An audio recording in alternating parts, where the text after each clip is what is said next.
Buenas tardes. Gracias a las personas que se han vuelto a conectar posteriormente de la jornada de la mañana, y lo mismo a quienes se incorporan por primera vez a nuestro segundo Congreso de Educación Superior organizado por la Fundación Equalis.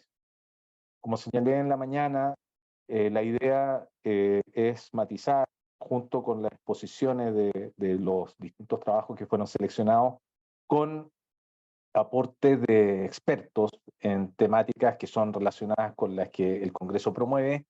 El primer día del Congreso está referido seguramente a la calidad, y qué mejor que contar con la presencia en estos momentos del presidente de la Comisión Nacional de Acreditación, don Andrés Bernasconi, a quien además debo agradecerle especialmente a nombre de la Fundación por su generosidad y compromiso con el foro para poder participar de este día y ayudarnos también a sortear una contingencia que, que finalmente, bueno, no la teníamos planificada, pero el hecho de contar con él realmente nos complace y nos enorgullece. Así que muchas gracias, Andrés, por tu gesto.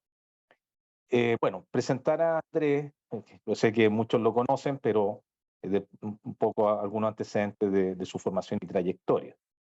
Andrés Bernasconi es profesor titular de la Facultad de Educación de la Pontificia Universidad Católica de Chile, abogado de profesión y licenciado en Derecho de la misma universidad. Obtuvo su máster en Políticas Públicas en Harvard University y su doctorado en Sociología de Organización en la Boston University. Su área general de investigación es la sociología de la educación superior y más específicamente el estudio de la universidad como organización, la gestión de las universidades, la regulación de la educación superior y el desarrollo de la producción académica, todo ello en perspectiva internacional comparada. Además, ha sido investigador asociado a la Escuela de Educación de Harvard University, vicerrector académico y vicerrector de investigación y posgrado de la Universidad Andrés Bello, decano de la Facultad de Ciencias Jurídicas de la Universidad de Talca, fue también vicedecano de la Facultad de Educación de la Pontificia Universidad Católica de Chile y director del Centro de Estudio de Políticas y Prácticas de Educación CEPE y del Centro de Estudio Avanzado sobre Justicia Educacional. Ya desde, ya pierdo la memoria, pero entiendo que desde este año, Andrés, no sé si ha pasado tan rápido el tiempo, pero fue designado también como presidente de la Comisión Nacional de Acreditación, que es el rol que ejerce actualmente. Así que esa es la presentación de Andrés, y Andrés, te damos la palabra. Ya expliqué que la idea sería una exposición tuya y posteriormente desarrollar algún espacio de diálogo aprovechando las preguntas que también podamos recibir de los asistentes a través del chat o de la sección de preguntas y respuestas. Adelante, Andrés. Muchas gracias, Gonzalo, por la presentación y por la invitación. Tuvimos suerte de que justo tenía una ventana de tiempo en este horario, y con mucho gusto pude hacer algo que siempre me gusta hacer, que es apoyar el trabajo que hace la Fundación Equalis, de la cual yo fui miembro y director hace un montón de años, y cuyo trabajo sigo siempre con mucho interés por el aporte que ustedes hacen a la reflexión sobre la educación superior desde Chile, pero en un contexto más amplio. No escuché la presentación de José Joaquín en la mañana, pero estuve con él en la mañana y me compartió su presentación y algo de lo que había comentado, así que pensé que era una buena idea partir mi presentación de donde José Joaquín la dejó. Porque siempre es una buena idea partir desde algo de José Joaquín Brunner. Uno no se puede equivocar y no puede fallar en eso. Por lo tanto, lo que les propongo hacer es, por un espacio acotado de tiempo, que son los 15 minutos, hacer un doble clic en alguna de las ideas que él les presentó y ver cómo estas ideas se aplican a la transformación que está viviendo la educación superior. Voy a hablar un poco más fuerte porque parece que me escuchan bajito y el computador mío no ayuda demasiado. Entonces les decía que voy a retomar nuestra conversación donde José Joaquín la dejó. Esta es la anteúltima lámina que él presentó, con esta hipótesis que yo comparto, de que desde el año 2015 más o menos, cuando empieza a dictarse una serie de leyes en la educación superior en Chile, partiendo, recordando ustedes, por la ley de administrador provisional y de cierre de 2015, y luego un repertorio de normas que terminan con la ley de educación superior en 2018, pero incluye la ley de universidades estatales también, la creación de 2 universidades nuevas, los 15 CPT estatales, un montón de otras novedades, la gratuidad, en fin. Bueno, todo eso va configurando un esquema donde el Estado tiene ahora una mayor presencia regulatoria de financiamiento y de evaluación, como José Joaquín bien distinguió, esas 3 funciones, evaluación, regulación y financiamiento. Tiene un mayor peso entonces ahora que lo que tenía antes sin duda alguna, lo cual no significa que la configuración general del sistema como un sistema de alta competitividad entre las instituciones haya desaparecido, pero ciertamente esa competencia estaría mucho más regulada e intervenida por distintas agencias del Estado. Piensen como un correlato de esta cuestión el cambio en la estructura de financiamiento. El año 2005 por ahí, solo el 15% del gasto en educación superior provenía del Estado. Ahora es del 50%, quizás incluso un poquito más porque se ha ido sustituyendo financiamiento privado por financiamiento público, principalmente ahora último a través de la gratuidad. Entonces, la economía política del sistema mantiene sus bases fundamentales, un sistema de financiamiento a la demanda y no a la oferta, y con un rebaraje de los actores que intervienen en la regulación. Piensen ustedes, cuando uno mira el aparato regulatorio chileno, sobre todo en perspectiva de comparación con América Latina, es bastante sorprendente. Nosotros tenemos instituciones regulatorias en Chile que no existen en ninguna parte de América Latina y si me apuran un poquito, incluso cuesta encontrarlas fuera de nuestra región si uno mira al norte global.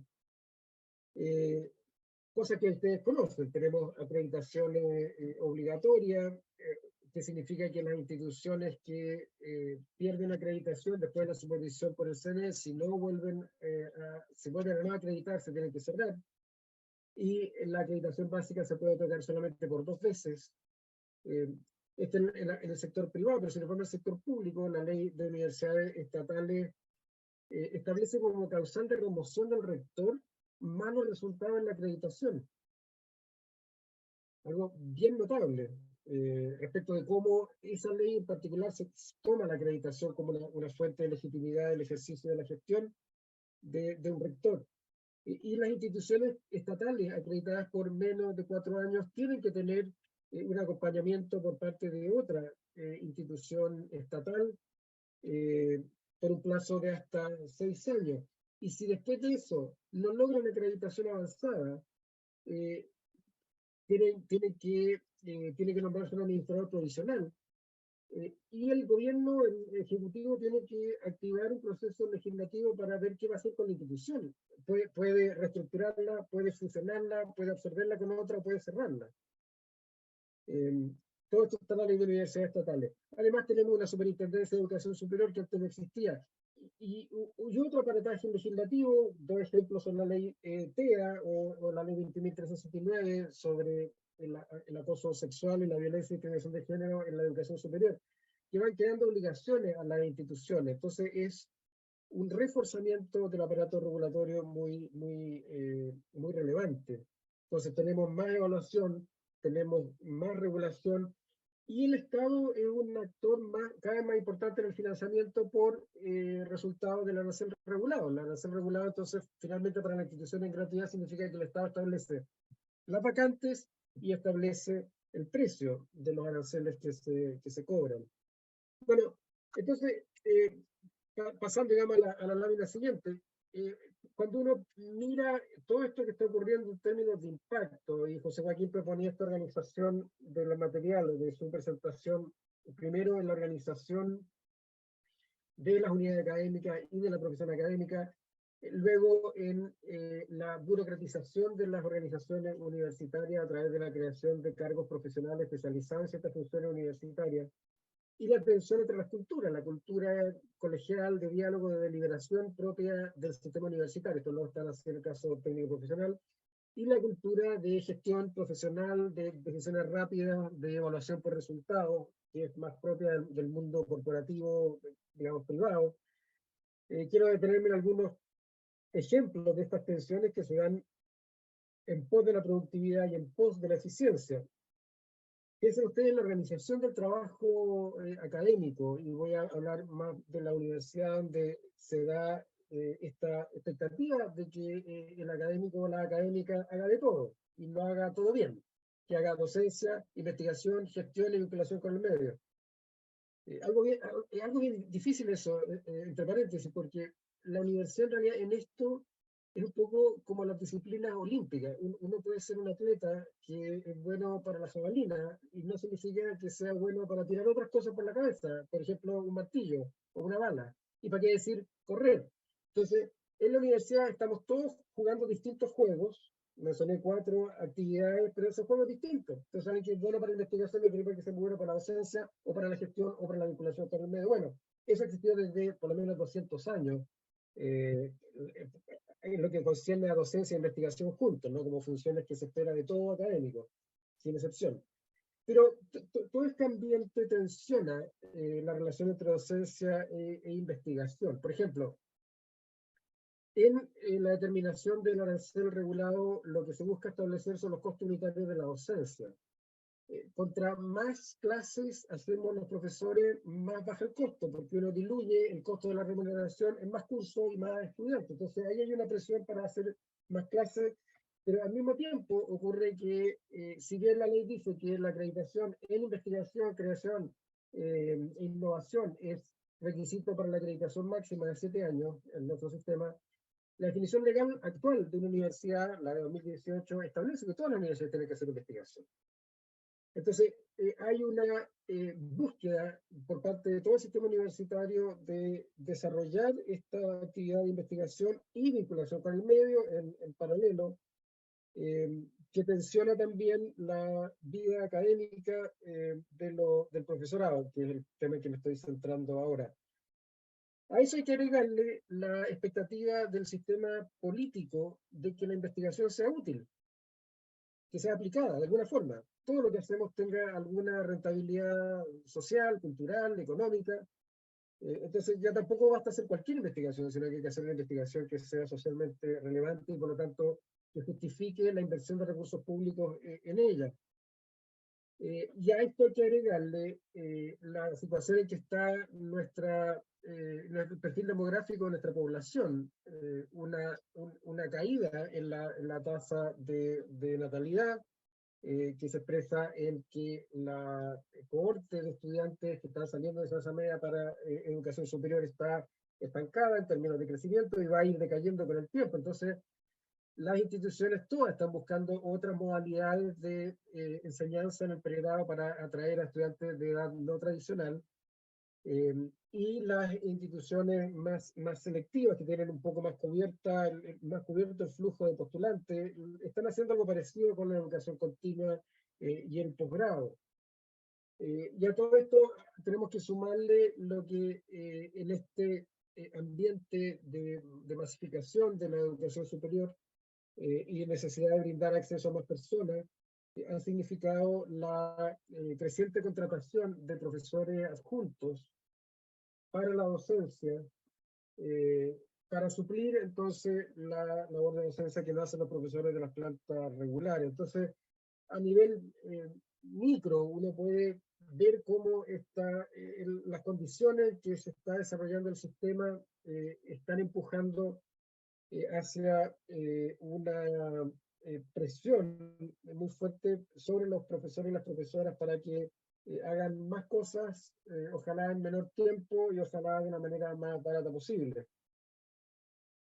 Un par de comentarios sobre los otros 2 puntos que tiene José Joaquín. Las burocracias profesionales que se van creando para absorber funciones nuevas, bueno, algunas no son tan nuevas. Por ejemplo, la gente que se encarga del bienestar estudiantil, típicamente a través de la Dirección de Asuntos Estudiantiles, esa función existe hace mucho tiempo, pero la intensidad de la demanda que se presenta ahora en materia de salud mental y de bienestar general de los estudiantes es mucho más intensa que prepandemia. Entonces significa contratar más personas que se hagan cargo de la parte extracurricular de la vida universitaria o de las instituciones de educación superior en general. Y el profesorado a veces resiente la incorporación de estos cuadros profesionales especializados, lo cual es un poco paradójico porque no son funciones que el profesorado vaya a querer hacer, ¿no? Más bien las rehuyen. Y sin embargo, un poco la crítica es por qué no contratan más profesores en vez de contratar más profesionales que están en los niveles de la casa central o en la gestión de la facultad. Ese es un poco el argumento. Y esto ya lo vimos ocurrir en Estados Unidos hace 40 años. Entonces, sabemos que las instituciones más grandes, más complejas, terminan teniendo muchos más funcionarios que académicos, finalmente. Entonces ahí hay una tensión que es propia, en realidad esto no es propio del sistema regulatorio chileno, a pesar de que el sistema regulatorio, a medida que van saliendo más leyes que exigen que la universidad y la institución de educación superior hagan más cosas, van creando la necesidad de contratar gente que haga esas cosas nuevas que antes no se hacían o se hacían con menor intensidad. Entonces, la cuestión regulatoria sí tiene un impacto en todo esto. Y finalmente, el choque de la cultura colegial y la cultura de la gestión profesional. Las instituciones de educación superior, sobre todo las universidades, están acostumbradas a un ritmo de toma de decisiones que es más bien pausado, digamos así, y de mucha deliberación. Y eso tiene buenas razones de por qué es así. En general, las instituciones traen una inercia de la manera como se han hecho las cosas siempre, que no es tan fácil de cambiar, y requiere que esto se examine, y eso requiere tiempo, pero el tiempo es un recurso cada vez más escaso porque las decisiones que no se toman oportunamente, cuando se toman 2 años después, ya es tarde. Entonces, hay ahí un dilema, digamos, de dónde poner la toma de decisiones típicamente unipersonal, más gerencial, basada en datos, que es como están las instituciones de educación superior chilena ya hace tiempo trabajando, basada en datos y no en una intuición, ¿no?, de la persona que está a cargo de la decisión. Y eso yo creo que es un avance importante gracias a las oficinas de análisis institucional y de planificación, que son también representativas de la tendencia anterior que me señalaba, de la creación de espacios de ejercicio profesional en las administraciones centrales de las instituciones. Bueno, todo eso la decisión que no se toma oportunamente, porque se discute demasiado, cuando ya se toma y es tardía, va generando pérdidas de oportunidades. Pero por otra parte tampoco queremos nosotros tener sistemas que sean tan verticales y centralizados que no tengan mecanismos de anticipación y corrección de posibles errores en la toma de decisión, ¿no? Entonces, bueno, esto, como digo, también es un proceso que viene de largo tiempo, pero también el ambiente regulatorio, el financiamiento, la evaluación va presionando. Y en el caso, por ejemplo, de la Comisión Nacional de Acreditación, y con eso termino, las acreditaciones cortas, por 2 años, 3 años, en el caso de los programas, o por 3 años en el caso de las instituciones, obligan a acelerar procesos decisorios que quizá sin la presión de la acreditación habrían tomado más tiempo. Y eso nosotros nos damos cuenta. Tiene su lado positivo, pero también tiene su lado negativo porque expone a la institución, si no tiene un sistema de toma de decisiones sólido y bien informado, expone a la institución a la posibilidad de cometer errores que pueden ser muy gravosos en el largo plazo. Eso es lo que quería compartirles en el espíritu de ir tomando lo que José Joaquín había planteado y dando algunos ejemplos de cómo esto se vive en la experiencia de la institución de educación superior. Y ahora feliz de responder preguntas si es que las hay. Gracias, Andrés, y qué bueno que tomaste la presentación de José Joaquín desde tu perspectiva, que permite ahondar más en algo que ya en la mañana había asomado como algo provocador, pero por otro lado brutal de repente constatar una realidad que ha transformado el sistema de educación superior, el trabajo académico, la gobernanza, bueno, todos los aspectos que envuelven el desarrollo de una institución de educación superior, con sus distintas realidades. También, dado tu rol y tu experiencia, y aquí voy a iniciar algunas preguntas para poder intercambiar opiniones. A ver, yo tengo el recuerdo de cuando vinieron de la OSD, ya no me acuerdo muy bien si era inicio del 2015, o sea, 2010, 2015, por ahí. No me acuerdo, hubo un estudio para ver cómo había impactado de alguna manera el sistema de aseguramiento de la calidad en Chile. y me acuerdo haber ido en representación de mi institución, y había como un consenso que hasta ese momento todo el sistema de acreditación que operaba en Chile había sido beneficioso finalmente para las instituciones, si bien desde el origen, cuando partió con la CENAPA, había mucha resistencia a que las instituciones fueran evaluadas. Entonces había como una idea de que esa regulación hasta ese momento había sido una impulsora finalmente de la calidad.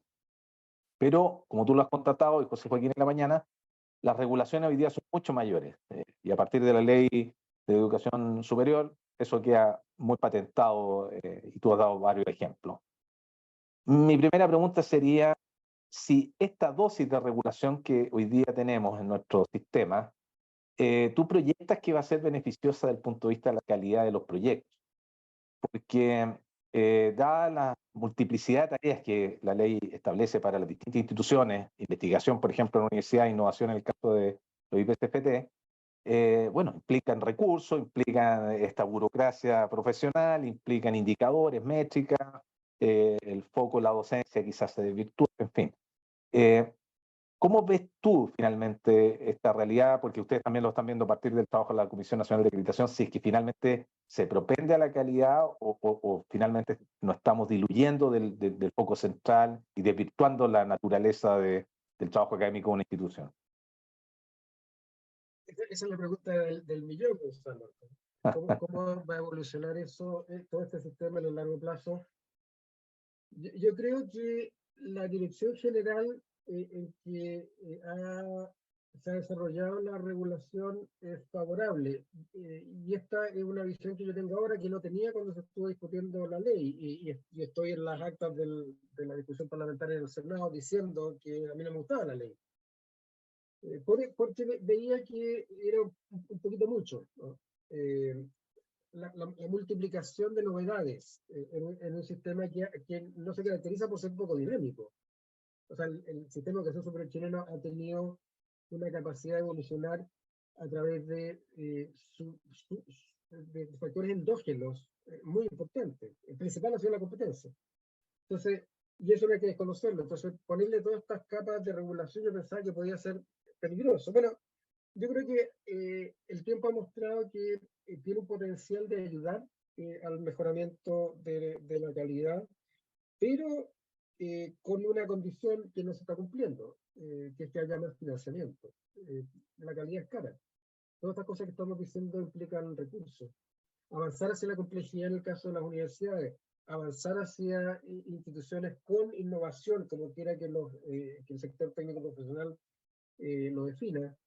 Eso no se puede hacer con los mismos recursos, ¿no? Entonces, y esa es la parte que por razones, en realidad, no tanto de política pública, creo yo, sino que más bien de condiciones macroeconómicas del país, se ha dificultado, ¿no? Entonces, mi esperanza es que de aquí a algunos años, si la situación económica del país, en fin, la recaudación tributaria lo permite, uno pueda tener espacios para, a través sobre todo del financiamiento de la investigación y el financiamiento de la actividad de desarrollo productivo y el financiamiento de la creación artística, que están estancadísimos hace mucho tiempo, todo eso puede significar una oportunidad para las instituciones y que las instituciones sepan ocuparla.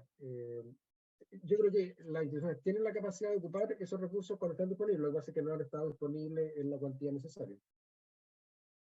A propósito de lo que señalas en relación al financiamiento, también José Joaquín Brunner hablaba, bueno, daba cifras bien potentes en cuanto a cómo ha ido evolucionando el porcentaje del PIB invertido en educación por parte del país, que ha ido creciendo y nos pone en los top dentro de los países de la OECD. Y él también hablaba un poco de la distribución de los recursos entre el financiamiento público y privado, que hablaba que pasamos de un 70-30 ahora a un 50-50. Para el Estado va a depender siempre del crecimiento económico para poder financiar quizás más recursos a la educación superior.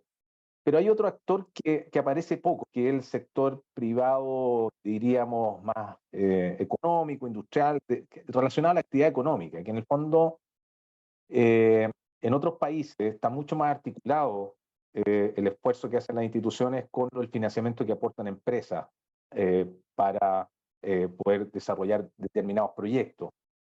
Este espacio, ¿tú lo ves como un camino de aportar al financiamiento? ¿Lo ves decisivo, determinante, o simplemente lo ves como algo más marginal, pensando para resolver el tema de los recursos? ¿O siempre finalmente es el Estado y lo que puedan financiar los estudiantes?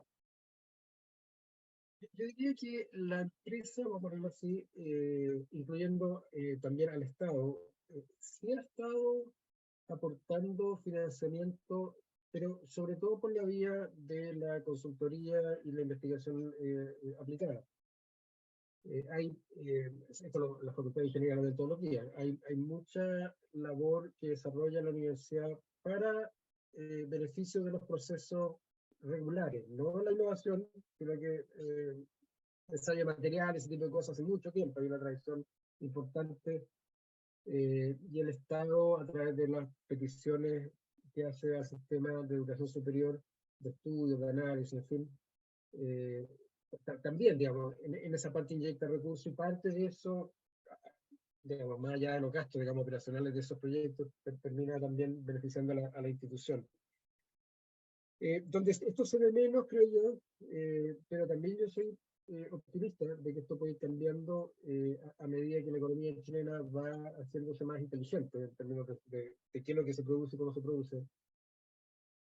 Pues ha habido menos en el uso de conocimiento científico para el mejoramiento de los procesos productivos. No es que no había nada, porque hemos un ejemplo en algunos sectores, como la minería, pero falta mucho todavía que la empresa vea a las universidades como un socio, o a la formación técnico profesional también como un recurso para la formación de capital humano. Eh, en eso falta harto. Y por último, donde tampoco hemos mejorado mucho es en la filantropía, que es un recurso súper importante en los países de la esfera anglófona, menos en Europa continental, donde hay una tradición más bien del Estado financiando cosas. Eso tampoco es cero, pero ha sido poco determinante, salvo para algunas pocas universidades, en su capacidad de desarrollo, la filantropía. Pero aquí de nuevo, yo creo que también hay, en Estados Unidos la filantropía funciona porque tienen beneficios fiscales mucho más significativos que los que están disponibles en Chile con la ley, digamos, con las leyes de descuento de impuestos por donaciones. Entonces también hay una responsabilidad que podría el Estado asumir para permitir que eso funcione. Creo que va a costar porque la cultura del Estado chilena, de la sociedad chilena más bien, eh, es más de confiar en que el Estado, a través de la recaudación tributaria, haga la función de distribución de los recursos, y no tanto de la sociedad civil, que es el principio que sostiene la filantropía. La sociedad civil financia cosas que le interesan a personas, organizaciones de la sociedad civil, pero eso no es muy fuerte en Chile todavía. Perfecto. Y bueno, y además capturar esos recursos del medio probablemente llevan a las instituciones a potenciar más la burocracia profesional, porque son áreas donde los académicos probablemente no es su foco, evidentemente. También le hice la pregunta a José Joaquín Brunner. Tú estabas hablando de esto, haciendo una alegoría en relación al rol académico, que, bueno, como un atleta se especializa en determinadas cosas, y probablemente hoy día quizás más que un atleta especializado, los académicos se le piensa más como un atleta de decatlón, o sea, tiene que participar como en 7, 10 disciplinas simultáneamente, lo que claramente no es posible, pero pareciera ser que igualmente toda la presión externa, todas las mediciones, la accountability que tiene que hacer un académico respecto a su trabajo, lo empuja a hacer múltiples funciones. Eh, ¿cómo, ¿Cómo ves tú que tiene que ser el desarrollo de un académico dentro de este contexto? ¿De dónde venimos, hacia dónde vamos, y cómo finalmente se logra esa multiplicidad de funciones? ¿O necesariamente tenemos que volver a paso atrás y tratar de concentrarnos, especializar a lo académico en sus funciones según su naturaleza, y dejar el resto a esta burocracia profesional? Una súper pregunta, bueno, como todas las que ha hecho Gonzalo, son unas preguntas. Este tema, eh, a ver, yo diría que la tendencia de las instituciones de educación superior ha sido la del académico o el docente que hace todas las funciones, salvo las que requieran, no sé, digamos, un otro título profesional, digamos, atención, derivación de problemas psicológicos en los estudiantes, claro, eso no lo hacen los académicos, pero las funciones, digamos, tradicionales, al menos eh, docencia, investigación, si es que una universidad, y luego gestión y vinculación con el medio. Se espera que hagamos de todo. Yo creo que esto va a ir decantando hacia una expectativa de que en el caso de las universidades todos hagan de todo, pero con ciertos énfasis, y eso se va a expresar en las carreras académicas también. Y por lo tanto, hay académicos que van a hacer su carrera más orientada hacia la vinculación con el medio, otros más hacia la investigación, otros un poquito más hacia la docencia, pero con una polifuncionalidad de todo el mundo que pueda apoyar en todas las labores, solo que con, digamos, mayor o menor dedicación. Y a mí me gustaría mucho ver experimentación en esto en materia de instituciones que apuesten por diferenciar la profesión académica más radicalmente. Entonces, más allá de que los profesores adjuntos en general solo hacen docencia, pero que uno pueda tener eh, gente que tiene, digamos, más compromiso con la investigación y a la cual no se le evalúa por docencia, y viceversa, porque el sistema este que yo te decía antes, el intermedio, que al final te evalúa por todo, con énfasis, ¿no? Pero una separación un poquito más radical sería interesante de ver. Ahora, esto, sin embargo, sí topa con algo, volvemos al tema regulatorio con el que partimos, algo que la hace difícil de expresar operativamente, que es que los criterios y estándares nuevos de acreditación institucional no piden que el académico haga de todo, pero sí piden en investigación, por ejemplo, que la investigación esté vinculada con la docencia. Entonces, a partir de eso, la respuesta natural de las instituciones va a ser, que la misma persona que hace investigación es la que hace la docencia. Pero la verdad es que eso no es necesario. Uno puede tener la investigación en la sala de clase de pregrado, aun cuando el docente no sea un investigador. Ahora, mis colegas investigadores me van a matar por decir esto, pero yo creo que eso es algo que sí se puede dar en formación profesional, ciertamente. Quizás no en las disciplinas, pero hay un montón de espacios curriculares donde esto pueda funcionar.